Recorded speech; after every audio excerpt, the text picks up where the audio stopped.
An intellectual carrot. The mind boggles. You see? You see? Your stupid minds. Stupid! Stupid! Earth has had Santa Claus long enough. We will bring him to Mars. I've been afraid a lot of times in my life. But I didn't know the real meaning of fear until I had kissed Becky. One thing will be clear. It's not for man to interfere in the ways of God. It's alive. Oh, it's alive. It's alive. It's alive.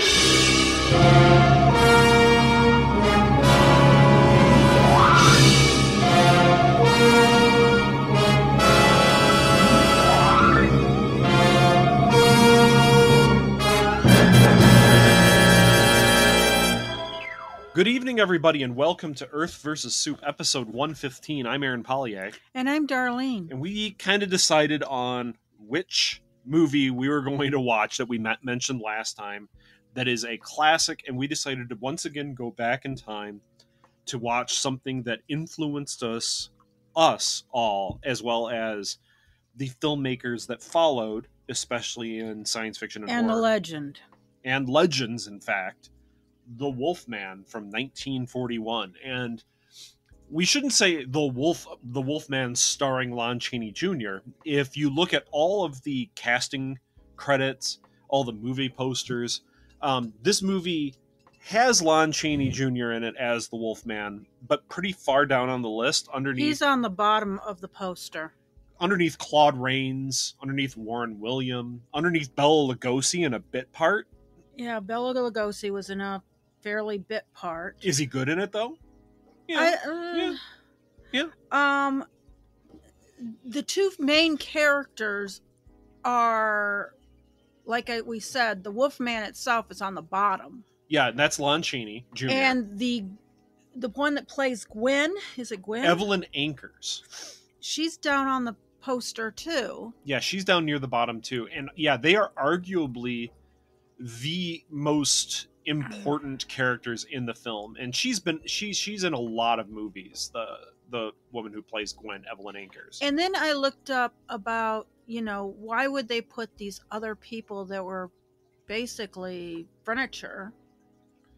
Oh, I see. Okay, come on. Okay, not quite furniture, but they're just there to push the plot along and be. Yes, they're not really characters. Like, there are a couple people in here that just aren't characters, that are there to just push the plot, like the detective. His father, that acting did not even come out right, that he's supposed to be entangled with his father, and he's coming back because his brother's funeral, and you didn't even get that feel when their first conversation was taking place. No, not at all. There are some failings in this movie, to be sure. Is it the guy that plays Sir John Talbot one of the top ones on the list? Yeah, he is the top billed because that's Claude Rains. But he's a pretty famous actor at the time. He just fell flat. Do you think he fell? See, I disagree. Being a top billed character. Okay, he should not be top billed. Let's put that to the side for a moment. The gypsy lady had more had more lines than he. I disagree. Okay. I disagree. But about the same then? About the same. But what I'm trying to say is that the two people that deserve top billing didn't have top billing. But the people that have top billing don't deserve to have their performances negated, because I do believe that Claude Rains gave a good performance in this movie. I do believe that Bela Lugosi in his bit part gave a good performance. I do believe that Maria Ouspenskaya gave a very good performance in her arguably important bit part in this movie, even though I don't know, it's not a bit part, but she's definitely like a side character. Yeah. But she is a very good actress in this. And we're going to talk about some of these characters. Obviously, we've talked about Bela Lugosi 1,000 times on the show. And Bela Lugosi's playing a character named Bella. Yep. That tells you about how much effort he had to put into this. But let's be fair. What he had was pretty good. So let's talk about let's talk about our experience of this movie first. The first thing I want to say is Okay. they did do one thing correct. Okay, what? They introduced the characters with their pictures in the credits. Oh, that's very helpful. Yeah. That is very helpful. Okay. Do you remember seeing this movie before? I mean, this is a classic. I'm sure that you have, but I should ask. I think I have, but it's, it was probably one of those, we're going to watch this one, this one, this one, and this one. Yeah. And see, I remember watching this as a kid. Believe it or not, unlike most of the films that we talk about, I don't think I remember seeing this on WGN out of Chicago. I actually think I remember seeing this often with my mom for some reason when she used to get Betamaxes of old Universal horror films of Dracula, Frankenstein, Mummy, Wolfman. Oh, the first Wolfman thing is London. Werewolf of London. Werewolf of London. So that's before that, but anyway, I remember watching this with my mom more than my dad, which is very strange. Like the primary Universal monsters, I tend to remember watching with my mom more than my dad. My dad is more of the Westerns and 1950s sci-fi horror. Not that he didn't like these movies. He did.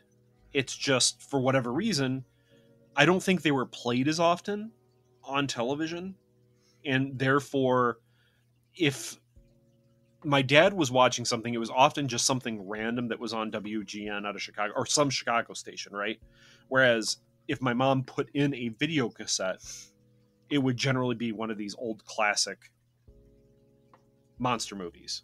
So, go ahead. After the character credit, we go to a definition of lycanthropy. Okay, so we're talking about the plot. Yes. I'm trying to get through this. My head is splitting. Okay. So Darlene is once again is fallen ill. She actually had eye things done today, so I'm sorry that you cannot see her giant shades since this is an audio podcast. Yeah, we have a definition of lycanthropy, which I guess is okay, but it suggests that there's a history of lycanthropy dealing with Talbot Castle. And they actually have werewolfism. Werewolfism. And I was just laughing about that. We jumped into the plot too soon. I have to talk more about this film. Okay, do so. This film set up much of what we consider to be werewolf lore. Almost all of what we consider modern werewolf lore stems from this movie. So werewolves are harmed by silver.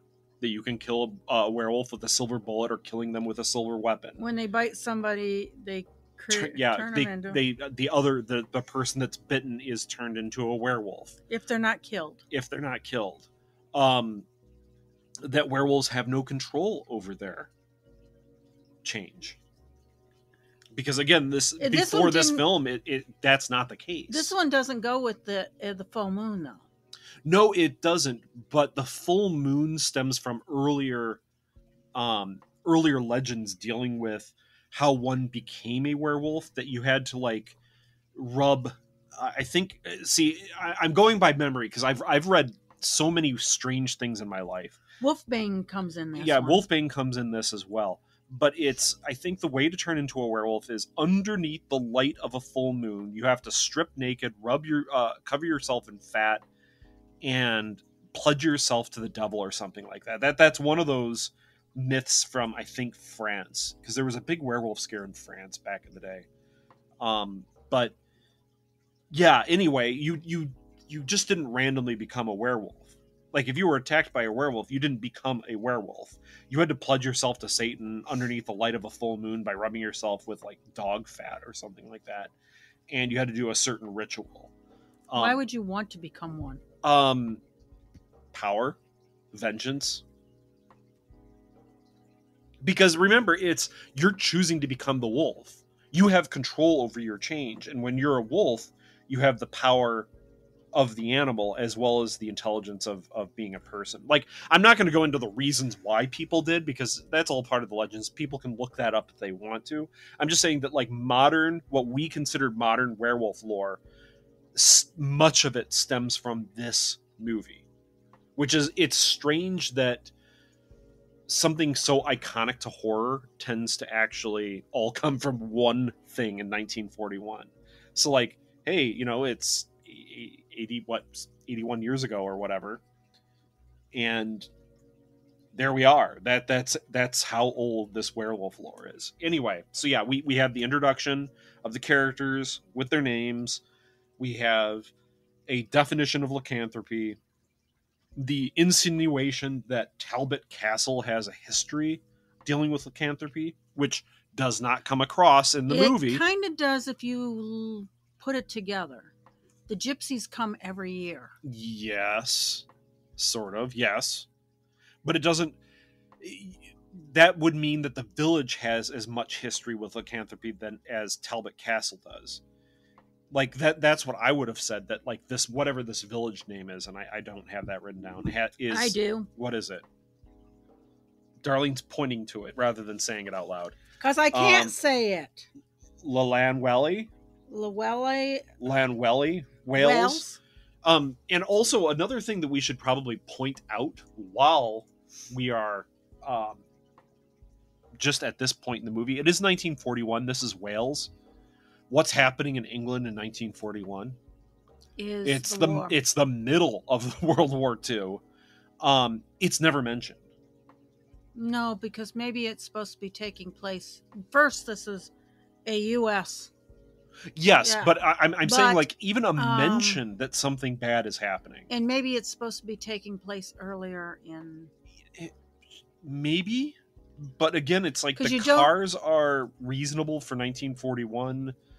The style of clothing is reasonable for 1941.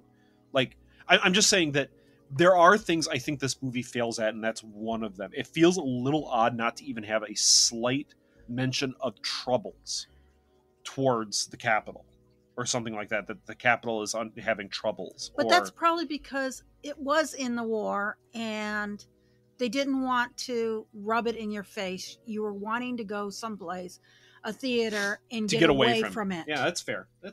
It's bad enough that they probably had to put the news beforehand. So the first real scene that we have in this movie is a car driving towards Talbot Castle, and we have a series of incredible matte paintings of Talbot Castle, and a really, really bad rear projection of the car driving. Yes. It's a very strange combination of shots. Correct? I was going to let you talk about that one. There are going to be things from that I'm going to say work and don't work, because the matte paintings are gorgeous. The rear projection is obviously rear projection. But here's the thing. It's 1941. How good can you really get? So I don't know how much I have to kind of go, it's 1941, judge it by its time.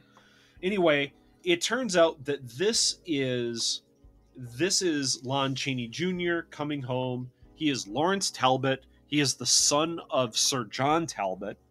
Obviously, Sir John Talbot, since he lives in a castle in Wales, must be a member of the gentry of some sort. He must have a title. He is sir. Well, that means he's knighted. It doesn't necessarily mean he has a title. We don't know if he's a Marquis, a Count. What you know what I mean? Like, we don't know. We don't know. A Count, a he just might be the family's dropped the title too. It's possible, but who knows, right? Who knows? Because they all call him the. They actually even call Larry Master Larry. Yeah. And well, they also do say that once Sir Talbot dies, that Larry will take over the estate and maintaining the estate. And Talbot, he in one of these scenes, he kind of insinuates that the village is part of their estate. Yeah. So that means he has to have a title of some sort or another, like that.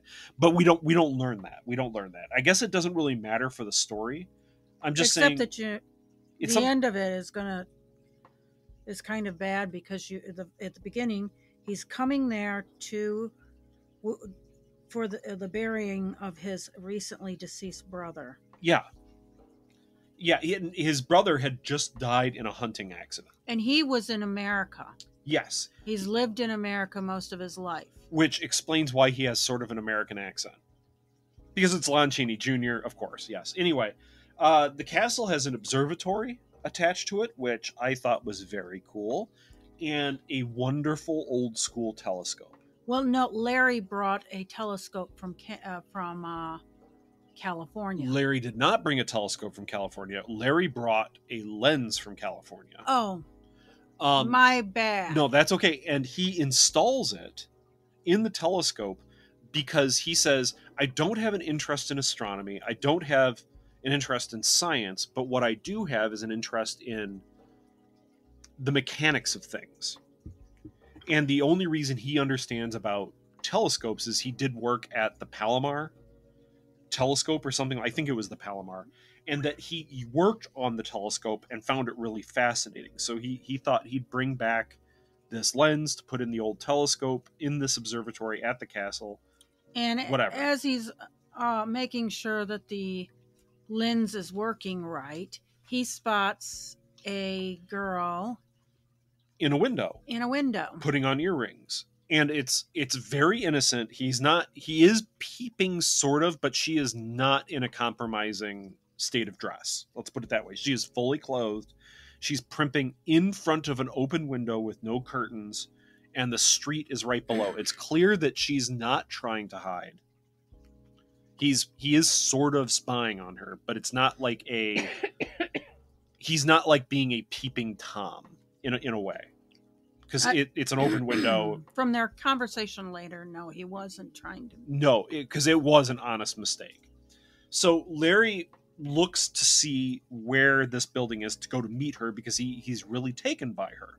And I thought it was cute. Lon Chaney Jr.,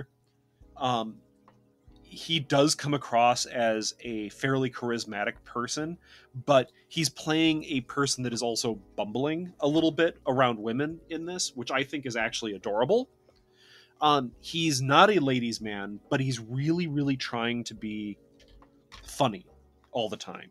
He's trying to make jokes, and some of the jokes just don't come off, which is, again, funny to me watching it. It's probably not funny to him or Gwen, the character played by Evelyn Ankers. Anyway, he goes to this place that she is at, and it's actually an antique shop. Okay? That has her last name on it because her dad owns the antique shop. Yeah, and they live right above it. He asks for earrings that she was putting on, and she says they aren't for sale, and he jokes about being psychic, about how he knows about these earrings that she has. And she kind of takes him around to figure out what the hell is going on with what he wants to buy, and he's just like, no, that won't do, and he has a smile on his face, and he's clearly flirting, right? And I think she understands that he's flirting, but still wants to make a sale because here's this American in 1941 being there, and he finally is shown a cane. And she does not know that he's the son of. Yes, she does not know. He finally is shown a cane with a silver wolf topped. A silver wolf head top that also has like they call it a pentagram. But it's actually a star. It's just a star. A pentagram / pentacle is a very different thing from just like the outline of a star. It is not a pentagram. Anyway. And she quotes the thing that everybody quotes in the village. Even a man who is pure in heart. Yeah. And says his prayers by night may become a wolf when the wolfbane's blooms and the autumn moon is bright. Yeah, so they're trying to... This is a made-up, by the way, this is a made-up little saying. People often try to attribute it to some Eastern European folklore. It's not. It's from this. It's from this movie. And what it is supposed to be something that ingrains this area to the wolves. That there's some sort of history of lycanthropy in this area. He's shown this cane, and it is for sale for £3, which at the time is $15. So I was able to actually do the conversion. And it turns out that cane is worth in 2022 dollars $290. It'd probably be worth it. It'd probably be worth it if that was a silver wolf head top to that cane. Yes. And side note, that cane is the only prop from this movie remaining in existence, and it is currently in a private collection. Oh, poo. It should be in a museum. Well, things should be in museums, but then at least it's still in existence. At least it's still in existence. And by the way, it is not an actual silver top wolf head. It's made from rubber, because everyone was afraid that as Lon Chaney was swinging this thing around, or Sir Talbot later on swinging this thing around, that they'd actually hurt somebody with it. So it's made of like soft rubber and painted silver. Anyway, he buys it, and he ends up like saying, I won't take no for an answer. And when he asks for a date from Gwen, and he just like leaves saying, hey, I'll see you tonight. See you at 8 p.m. Yeah, so he's just going to show up back at this place, not really taking no for an answer. So Larry arrives at night to surprise Gwen and to go get their fortunes told. Because Jeannie Williams? Jenny, played by Faye Helm, is a friend of Gwen's. Yes. And she said she'd take her. And Larry isn't really put off by this. Oh, she's bringing a friend, so we can't be alone. That's okay. Let's all go together. Like, I think she assumed that he was going to be fresh, where he really wasn't intending to do that. He just wanted to go and have fun and enjoy each other's company. That's what it came across as. Like, the women expected him to just kind of walk off, but he didn't. He was just really happy to have like two ladies that he could go out with and enjoy the night with, because he really wasn't expecting to do anything. So we go out to a gypsy camp to have our fortune sold. Yeah, and they pass Wolfbane's before. Yeah, they pass Wolfbane, and that's where Jenny picks up the Wolfbane and uses says that whole quote about, when the Wolfbane blooms, etc., etc. Bela Lugosi's actually the fortune teller, and he works with Jenny to tell her fortune, and while Bella is doing Jenny's fortune, Larry walks out into the fog with Gwen. Jenny is seen by Bella to have this like sign of the pentagram, but it's actually just star. It's a star. So we're just going to call it a pentagram because that's what they call it. Let's just put it that way. And it turns out that when a werewolf will always have this mark on them. Okay. And they will see it on their victim. They will see it on their next victim. So when Bella sees Jenny have this pentagram, he starts kind of freaking out and says, go, go, go. Because he doesn't really want to kill her. But we end up seeing a dog attack Jenny almost immediately afterwards. After you see the smushed flowers on the ground. Yes. And Larry ends up intervening because he hears her screaming and the dog barking. And it's like a German Shepherd or whatever. It's supposed to be a wolf. And he beats the hell out of it with his cane, his silver-topped cane. The dog bites him, but he is able to kill this wolf. Okay? The gypsy woman arrives, and they end up taking everyone. Everyone ends up going home. Okay, so Jenny had her throat ripped out. Larry goes home to get back into bed. When the cops arrive to find Jenny's body, they end up finding the body of Bella, his head smashed in. So we as viewers now understand that Bella was a werewolf. Larry beat the hell out of him and killed him with this silver cane, and has now been bit and will probably turn into a werewolf. The cops end up coming back to the castle to question Larry. But Larry and Gwen come in and talk to Sir, his father. Sir Talbot. Sir Talbot. And Larry is doing a great job of looking very ill.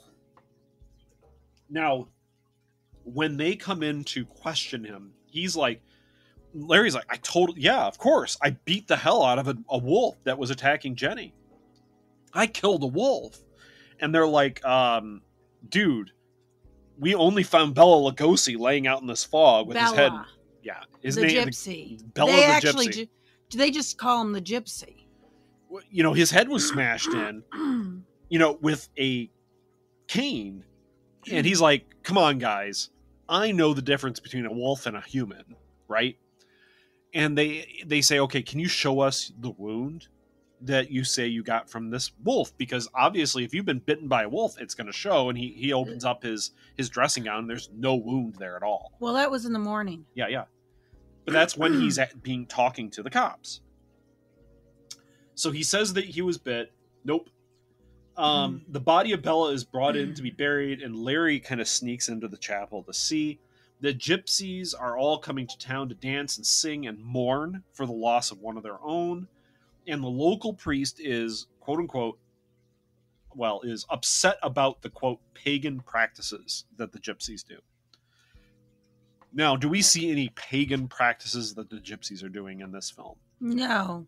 She just does a quote that she does several times in this film. The old lady does. Yeah. Just kind of saying goodbye to her. It turns out to be her son. But Maria Ouspenskaya and Bela Lugosi were actually very close in age, which is strange because Bela was supposed to be her son. Anyway, the gypsies are all going to come to town, and it's not really like a funeral that they're here for. It looks to be almost like a typical festival that all the townsfolk tend to come out for because, like you said, they seemingly come to town every year anyway. Yes. And there's a nice festival that occurs. So that's cool. Gwen is counseled by her father. Consoled, I should say, because she's really kind of shocked that her friend is dead. Jenny's family ends up coming in to confront Gwen on leaving Jenny behind it's to be attacked. It's her and a group of... It's the knitting circle. And a group of hens. It's a knitting circle. It's the knitting circle that has Jenny's mother in it, and they are just awful, awful people. They really lay into her, but it turns out that at this point, Larry comes in and makes the women leave pretty much by his sheer presence alone, because he's not really threatening them, but Lon Chaney Jr. is a big dude, and him just kind of being in there saying, hey, you ladies need to leave. You're just being terrible to this poor woman who just lost her best friend. Yeah, you just lost a daughter, but you don't have a right to actually attack her for something that was out of her control. A wolf tore out her throat. It's not like Gwen tore out her throat. Or it's not even like I tore out her throat. Because he didn't. Anyway, he asks to see Gwen. Gwen's father says fine, and Frank Andrews arrives with a dog who barks at Larry, and it turns out that Frank Andrews is engaged to Gwen. And he's the gamekeeper for Sir Talbot. Yes, he's the gamekeeper for the estate. Now, again, you'd think that at this point there'd be some sort of like love triangle happening, and there really isn't. Like once Larry understands that Gwen is engaged, he might still be like attracted to her, he might still be interested in her, but he's never trying to get her to leave him. Like, that's just not on the cards. Gwen and Frank go to the gypsy encampment to listen to music and dance. Larry's there as well, and he encounters the old gypsy woman. She invites him into her tent. She offers him a charm and tells them that if a person is bitten by a werewolf, they become one. And Larry gives Gwen the amulet to protect her from him, because he feels like he is going to become a werewolf, because he sees like that he has that pentagram scar on him now, and his legs are getting hairier. Yeah.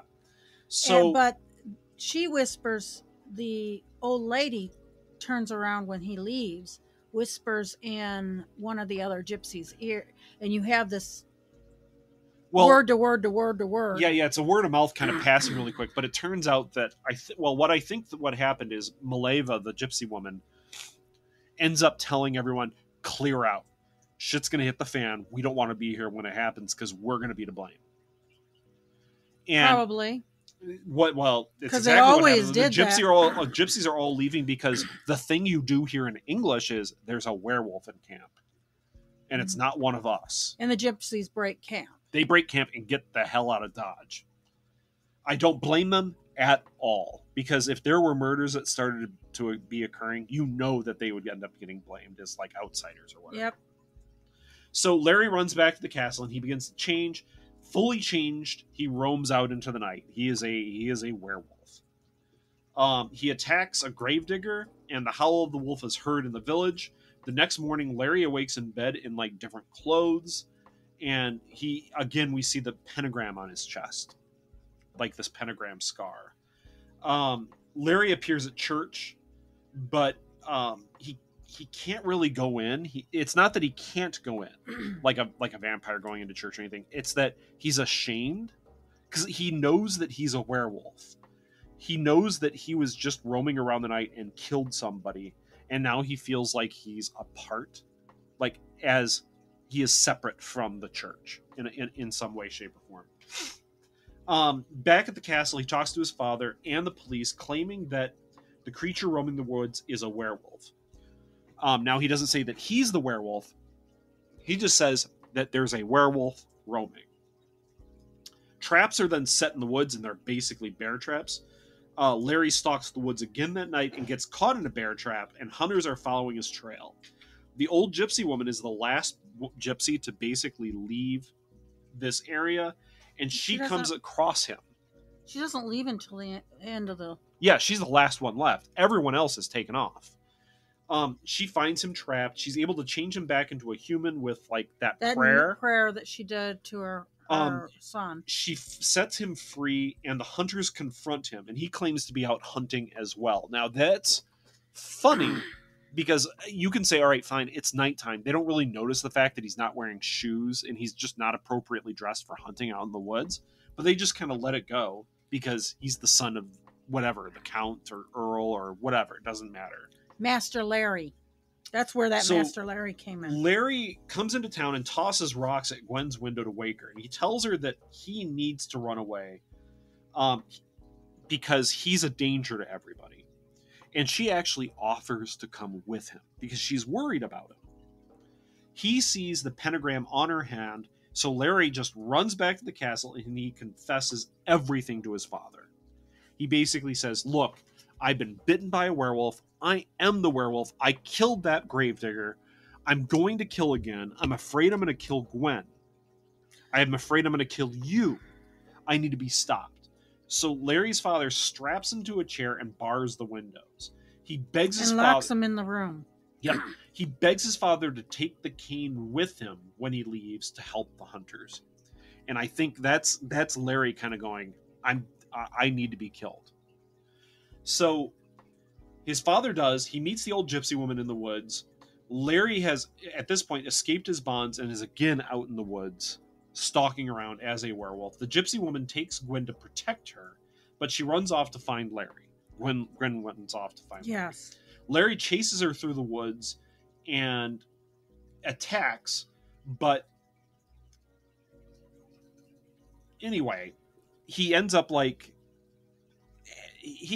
the medallion.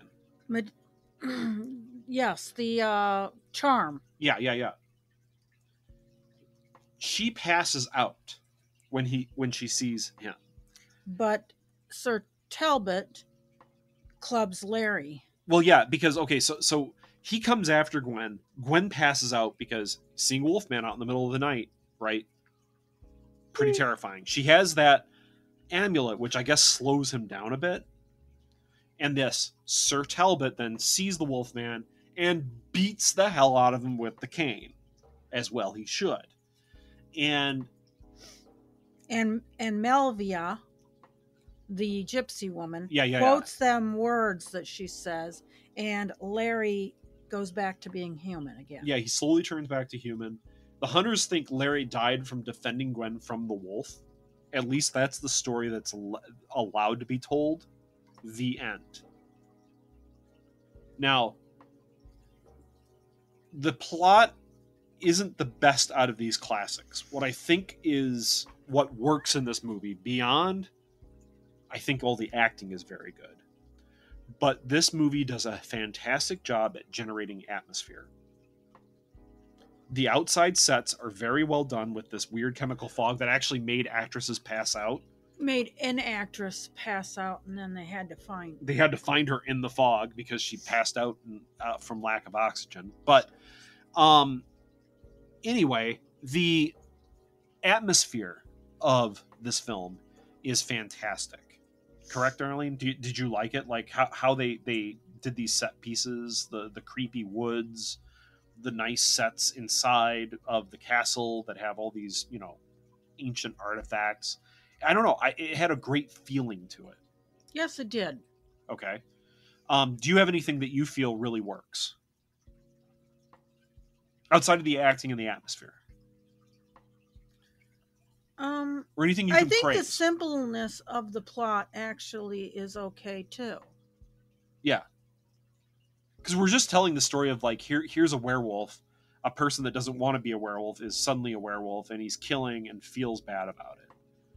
And there's nothing to do except pray somebody kills you. Yeah. Before you kill another. Yeah. Because if you kill somebody, they're not coming back as a werewolf. But if you bite them... and they get away, they'll become a werewolf. And he doesn't want that to happen either. See, you're like, fine, the plot might be simple, but it works for this film. Is there anything else that, like, you want to praise this film for? Not really. Not really? No. The matte paintings are fantastic. You've already said that. I think the Wolfman costume's actually really good. For what it is, 1941, turning a man into a wolfman, looks pretty good. Yeah, it's yak hair and spirit gum, but it looks pretty good. I think. Is there things that don't work to you? Well, I really thought it was shitty. The one thing that I did say was I thought the naming of people on the poster was kind of shitty. Yeah, the cast list. The people that are at the top shouldn't really be at the top because, yeah, it's Claude Rains. He's a great actor, but he's really not the main character. It's Lon Chaney Jr. as the Wolfman and Evelyn Ankers as Gwen. Those are the two main characters, and they're not at the top. They should be. I think it's strange, but it might be something from like the early 40s, late 30s, a style that we're just not really used to, or that we know about properly. So I don't know if I want to like ping the movie on that. Is there anything else that you feel just doesn't work? No.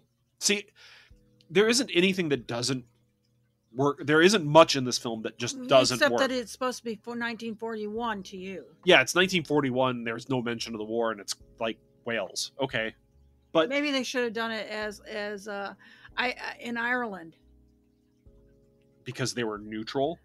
Quote unquote. Because they were quote unquote neutral. Because they didn't want to pick sides. I don't know. I joke about Ireland in the war. Like we pick on Missouri. Yeah. Anyway, there isn't a lot of stuff that doesn't work in this film. That's what's weird, is that this is a classic. I don't want to say it's a classic because it is as fantastically weird and bizarre and wonderful as Dracula is. Because Dracula is it's all about Bela Lugosi being Mr. Magnetism, right? But Wolfman is more about, hey, this is a simple story told in a very effective way with good actors overall, everyone doing a pretty good job, and telling a story about a creature that I guess at this point you wouldn't really know about unless you were a strange mythology person or somebody that has read about strange werewolf scares in France in the 1700s. Like I have. They were also in the Eastern Bloc. Well, Eastern. Yes, and there's also the Dogman of Michigan, but if we're going to get into it, but the Dogman of Michigan doesn't happen until the 20th century. Later 20th century. And then there's the Wendigos from... Well, Wendigos, but Wendigos aren't anything like lycanthropy.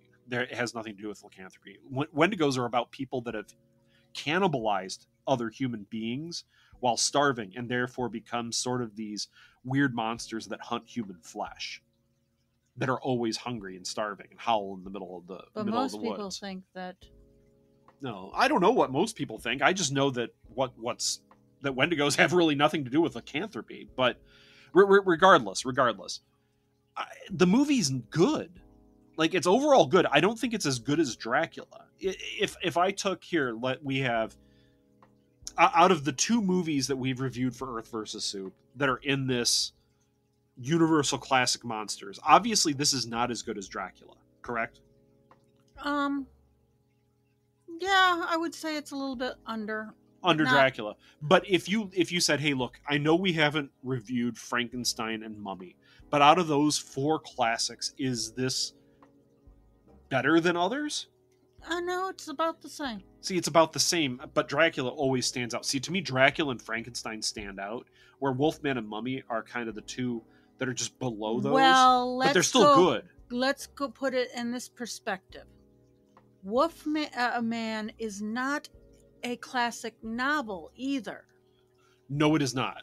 Where Frankenstein and Dracula are. So there's the difference, because Mummy is not a classic novel. Though now people today might go, oh, but Anne Rice wrote The Mummy.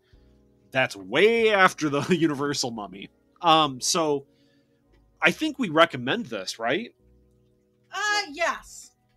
So Darlene's getting up to get tea because we always tape these at home, folks, and Darlene can't sit still. So we do recommend this film.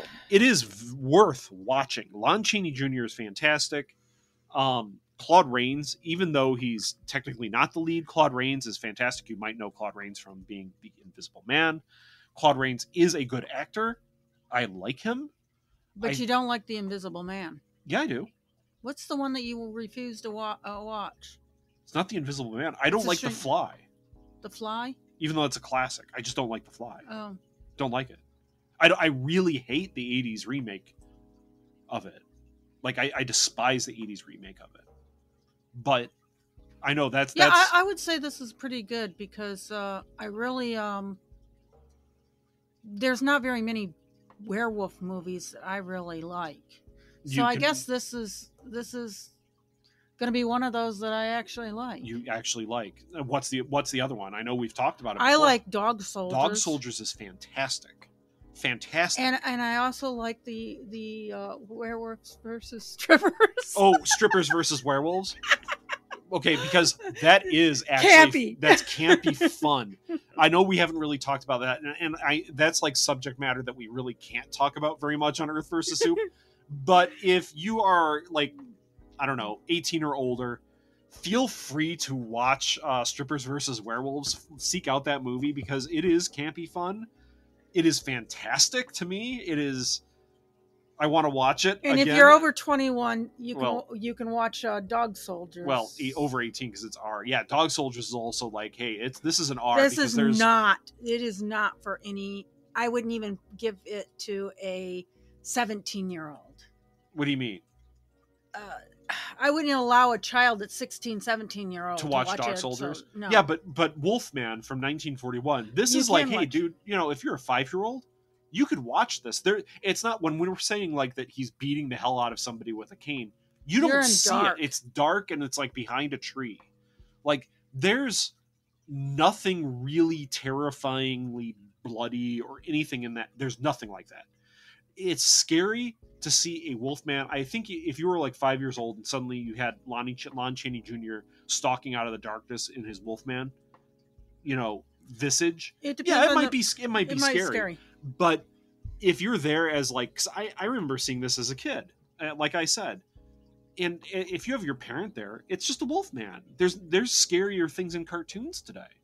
So yeah, go for it. Watch this movie. It's fantastic. And we'll kind of leave it there. I don't know what we're going to do next. Well, we'll figure it out. I'm Darlene. I'm Aaron. And you have good evening tonight. Yeah. And keep watching the skies. At no point in your rambling, incoherent response were you even close to anything that could be considered a rational thought. Thanks for listening to this episode of This Week in Geek. Hungry for more? Check out our website at thisweekingeek.net. You can subscribe to the podcast, browse our Twitter and Instagram, and leave your thoughts on today's topics. If you'd like to give us some feedback, send us an email at feedback@thisweekingeek.net. Tune in next time, and remember, lower your shields and surrender your listenership. We would be honored if you would join us. Thank you for your cooperation. Good night.